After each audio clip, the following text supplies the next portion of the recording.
IGD Ari Astina alias Jering akhirnya menjalani sidang secara tatap muka pada hari Selasa 13 Oktober 2020.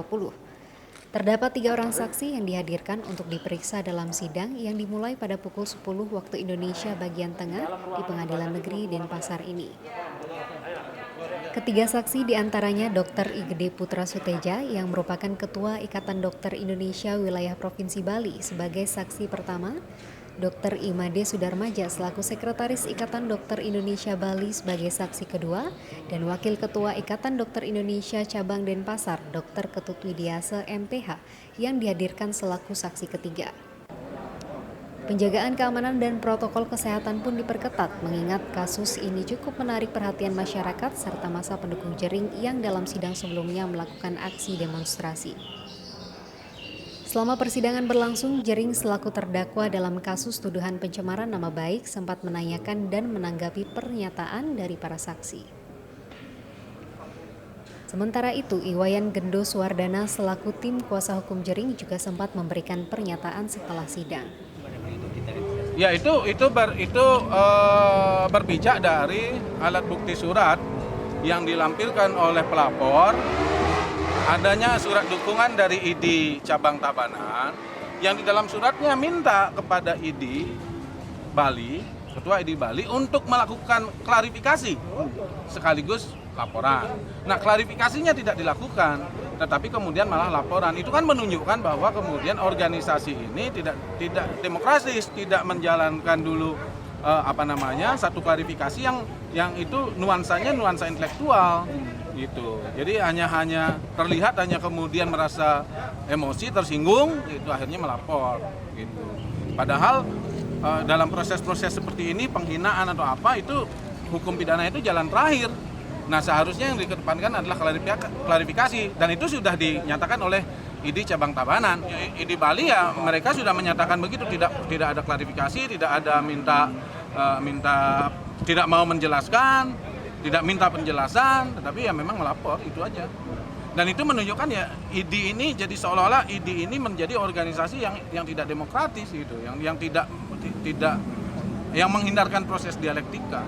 Padahal itu kan minta penjelasan sebetulnya. Dan sebelumnya Jering sudah pernah memposting bahwa dia meminta penjelasan dan mengajak debat live gitu. Ia juga menambahkan bahwa Ikatan Dokter Indonesia yang tidak terima dikatakan sebagai kacung WHO secara tersirat menyatakan bahwa standar operasional prosedur yang dilakukan adalah rekomendasi dari WHO. Nggak ada, karena bahwa mereka merasa mereka bukan kacung WHO. Tetapi kan dari penjelasan 3 saksi, mulai dari Dr. Suteja, Dr. Made Sudarmaja, Dr. Made Widiasa, ketiga-tiganya menjelaskan bahwa ada hubungan tidak langsung antara dokter ya sebagai anggota ID yang memang menjalankan SOP rumah sakit yang mewajibkan rapid test, dan itu berdasarkan pedoman dari Satgas, kemudian pedoman dari Menkes yang itu sumbernya WHO, dan itu diakui terbuka di depan persidangan. Jadi ada ya memang mereka menjalankan rekomendasi WHO, dan kemudian ID tidak melakukan koreksi, padahal banyak berita-berita bahwa ada korban-korban dari prosedur rapid test, terutama ibu-ibu yang bersalin. Dan ini bertentangan dengan kode etik mereka yang pasal 17 wajib untuk mengutamakan keselamatan pasien. Dan yang paling penting tadi adalah sebetulnya ID, Ketua ID Bali, dia tidak punya standing yang cukup sebagai korban, makanya kami keberatan. Dia sebagai pelapor ya, tapi sebagai korban seharusnya Ketua Umum PBID gitu. Dan banyak kronologis yang tidak tepat tadi. Misalkan Dr. Putra Suteja Putra menyatakan beliau mendapatkan surat kuasa tanggal 15 melalui pos. Tetapi Dr. Made Sudarmaja menyatakan bahwa surat kuasanya via WA. Nah, ini kan tidak jelas sebetulnya. Gitu. Ya, banyak hal-hal yang tidak jelas dan terbongkar tadi di depan persidangan. Seusai sidang, Jering yang didampingi istrinya juga memberikan pernyataan terkait persidangan. Jering juga menegaskan dirinya tidak pernah berniat untuk bermasalah dengan dokter. Dari ketiga saksi, 2 saksi saya tanya langsung sebagai sama-sama manusia, apakah Anda ingin memenjarakan saya? Mereka jawab tidak. Lalu saksi terakhir juga saya tanya, apakah Anda ingin memenjarakan saya?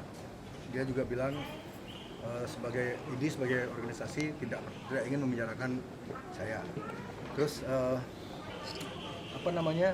satu hal yang media banyak luput gitu. Jadi sebelum saya post unggahan tanggal 13 itu, pas sebelum postingan itu saya sudah mengajak ID untuk berdiskusi live Instagram terkait rapid test yang diwajibkan kepada ibu-ibu hamil. Dan itu saya minta kawan-kawan follower saya waktu itu untuk tolong mention akun ID agar mereka tahu, agar mereka bisa merespon. Dan itu ada ribuan komen yang mention akun ID dan tidak direspon sama sekali. Lalu karena tidak direspon, akhirnya saya membuatlah statement yang keras itu dengan harapan mereka merespon, karena saya murni, saya hanya ingin berdiskusi, saya tidak ada ingin mencemarkan nama baik itu tidak ada. Itu hal terakhir, dan saya sudah berdiskusi dengan banyak dokter sebelumnya. Saya tidak ada pernah punya masalah sama dokter atau itu. Atau itu poin tentang sidang hari ini ya.